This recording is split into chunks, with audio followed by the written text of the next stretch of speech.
মামা কাম হয়ে গেছে তো, তাড়াহুড়া বাসার থেকে বের হয়েছি না, ব্যাগে তো টাকা উঠাই নাই, মানে টাকাটা রাইখা হয়েছে। দেখেন এখন কি করা যাবে, 20 টাকা আছে খালি।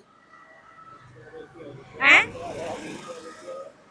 মানে তাড়াহুড়া, মানে টাকা আলমারি থেকে বাইর করছি বুঝছেন, বাইর করা টাকাটা উঠাই নাই, এই যে ব্যাগে তো টাকা নাই, খালি 20 টাকা আছে। এখন কি করব মামা বলেন তো?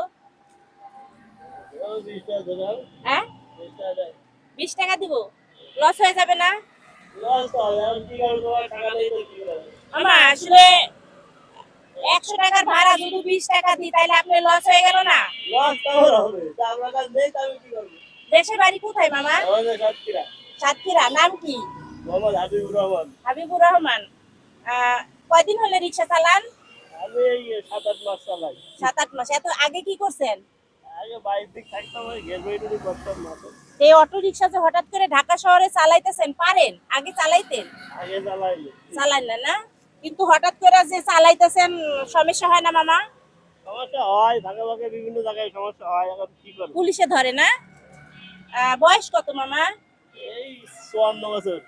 নাম যেন কি বললেন? মোহাম্মদ হাবিবুর রহমান। হাবিবুর রহমান, অনেক সুন্দর একটা নাম। কে রাখছিল? আমার আন্টি? না, আমার নানা। নানা? ও মা, অনেক সুন্দর নাম। নানা বাইসা আছে? না, মারা গেছে। তো মামা আসলে 20 টাকা নিয়ে তাহলে যান, মনে দাবি রাখবেন না তো? না। মাফ করে দিবেন না? বাকি টাকা মাফ করে দিলাম, মাফ করে দিবেন? তাহলে আপনি যে লস হয়ে গেল এতদূর নিয়ে আসা। লস হয়ে গেল, আমি কি করব? আপনার কাছে না থাকলে হ্যাঁ, আমি এমনি ছাত্রদের কাছে কমও নেই। তাই?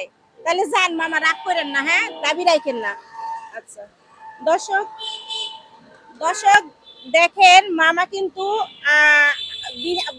ভাড়া দিয়ে আইছে 100 টাকা, 20 টাকা নিয়েই কিন্তু মামা চলে যাচ্ছে। মামা আসলে অনেক, মামা শোনেন, ঘুরান। মামা কিন্তু চলে যাচ্ছে বুঝছেন, অনেক ভালো মনের মানুষ। মামা আসলে যে আপনি সত্যি সত্যি চলে যাচ্ছেন?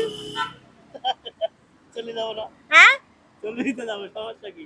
না আসলে মামা, না সত্যি আমার কাছে টাকা আছে, আমি একটা মানবিক পরীক্ষা নিলাম যে সত্যি নাকি দেখি তো। মামাকে শুধু বলি যে মামা আমার কাছে টাকা নাই, মামা নাকি দাবি ছাইরা চলে যায় নাকি। মামা আসলে আপনি দাবি ছাইরা দিছিলেন? হ্যাঁ দাবি তাই আমি চলে যাচ্ছি, তাহলে চলে গেছে। দর্শক আসলে মামা কিন্তু সত্যি, এই যে আমার কাছে কিন্তু সত্যি টাকা আছে, দেখছেন? নেন, এই যে সত্যি কিন্তু টাকা আছে, নেন। আমি কিন্তু আপনাকে ডাবল ভাড়া দিলাম বুঝছেন। কি দিলাম?